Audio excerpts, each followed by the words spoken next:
La entrevista, en Presencia Universitaria por la tarde.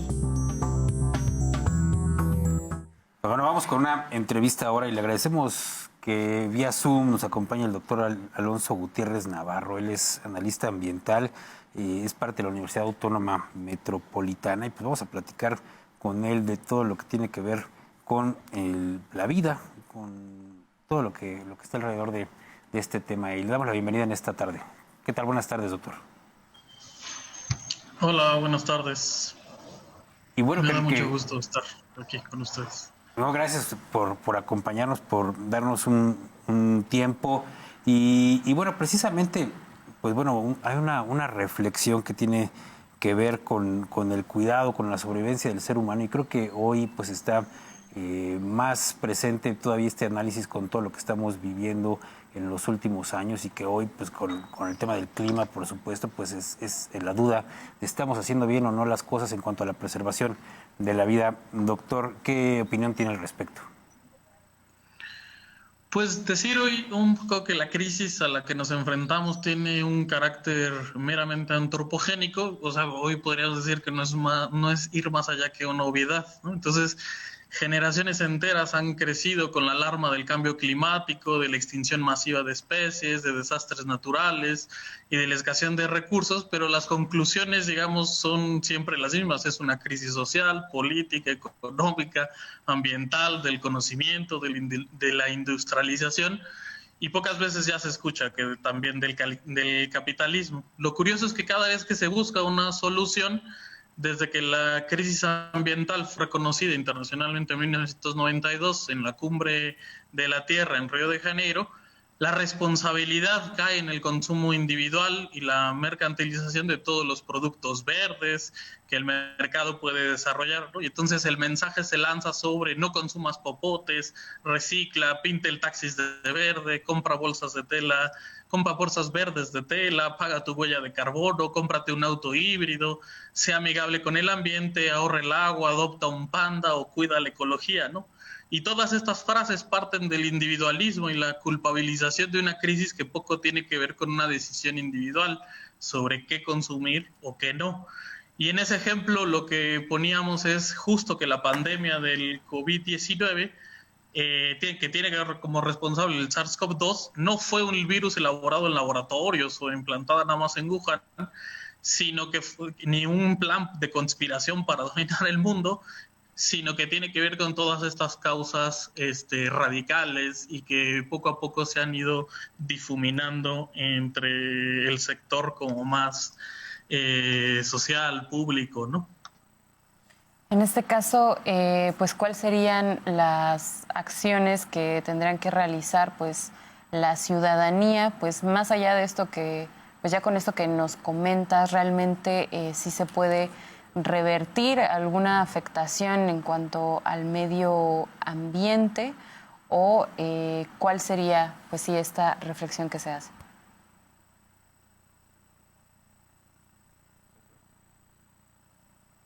Bueno, ahí al parecer tuvimos algún problema con la conexión.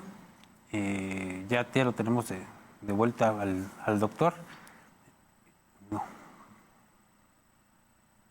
Entonces, bueno, pues vamos a continuar con la información y en unos momentos regresamos con la entrevista con el doctor Alonso Gutiérrez, quien es analista a mi elección, que como ya nos comentaba bien el doctor, parece que tiene que ver más allá con todas estas situaciones individuales y que parte mucho de un tema que a mí me llamó la atención, la palabra que decía el capitalismo. El capitalismo me parece que es uno de los ejes centrales de esta crisis ambiental y que finalmente los grandes países, los primermundistas, como se les denomina, y quienes lideran este capitalismo, pues no se han puesto de acuerdo. Doctor, ¿está usted de acuerdo conmigo que uno de los grandes problemas es que no hay acuerdos entre estos países y no hay voluntad?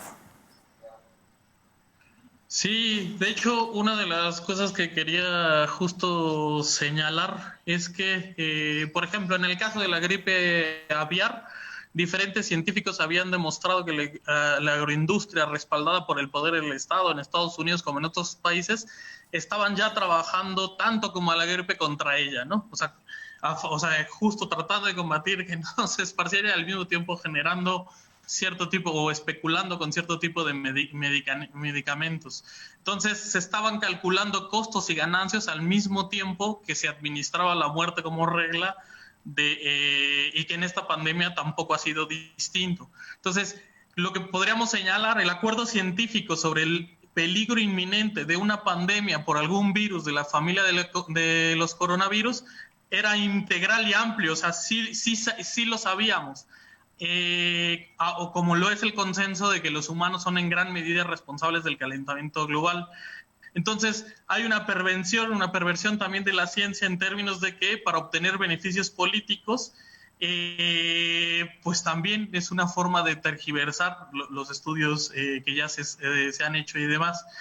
¿No? Hay un autor importante que justo evalúa las grandes gripes relacionadas con la agroindustria, que dice que en los Estados Unidos los funcionarios de la administración de Bush habían manipulado el contenido de innumerables informes científicos con objetivos políticos para ocultar esta información.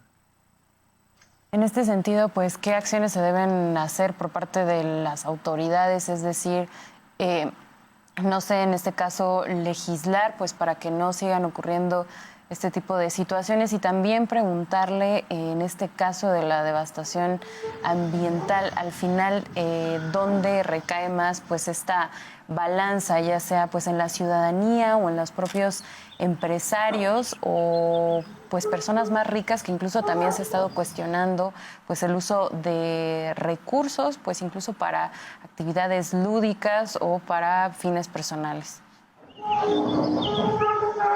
Es que justo ahí pareciera que el mensaje es que el cambio es homogéneo, y cuando se dice que el cambio es antropogénico, pareciera que la división no está estructurada y no está, digamos, no es una sociedad clasista, ni patriarcal, ni racista. Y entonces, cuando uno ve los análisis sobre consumo de recursos a nivel de países, o sea, claramente hay una división entre los países del norte y los países del sur en términos de consumo de recursos. Entonces se establece no solamente una diferencia en términos, digamos, de ganancia y acumulación de dinero, sino en cómo se genera esta catástrofe ambiental. Creo que justo lo que estamos diciendo es los acuerdos científicos que vienen desde Río de Janeiro y las diferentes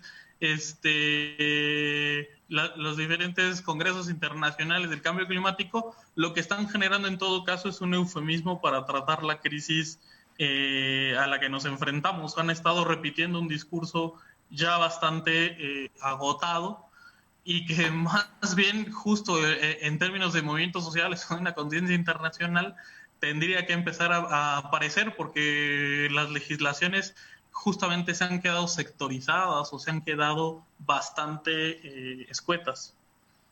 Y justamente en este sentido, doctor, parece que por momentos pues estamos entrampados como seres humanos en esta situación, porque como decía, pues son discursos que se vienen repitiendo desde hace años, en los que no se hace lo suficiente, y que parece ser que por lo que se espera es que haya una crisis que de verdad pues ya sea insalvable para poder hacer algo. Entonces parece que estamos entrampados en una situación en la que pues no tenemos mucho que hacer como ciudadanos. ¿Cuál sería esta solución? ¿Cuál sería la salida, doctor?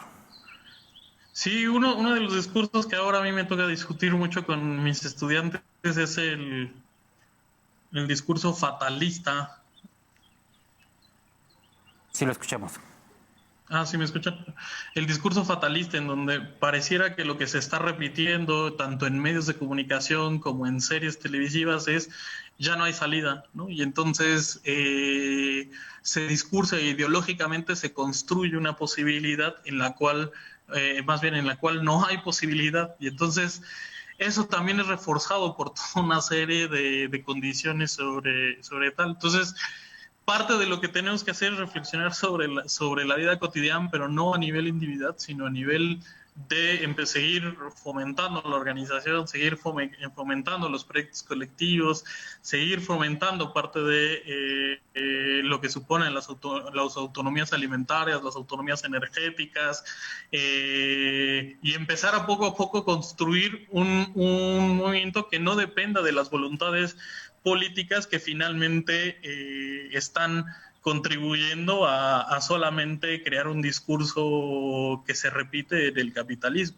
O sea, hay que generar un contradiscurso y una, digamos, contrahegemonía en el cual poco a poco vayamos quitándonos esa falsa idea de que, o sea, reforzando la ideología fatalista del colapso, del apocalipsis, de la civilización zombie.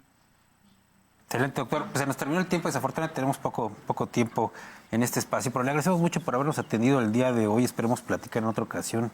Agradecemos mucho al doctor Alonso Gutiérrez, quien es parte de la UAM y es analista ambiental. Gracias, doctor. Muchas gracias a ustedes. Gracias, que tengan un excelente día.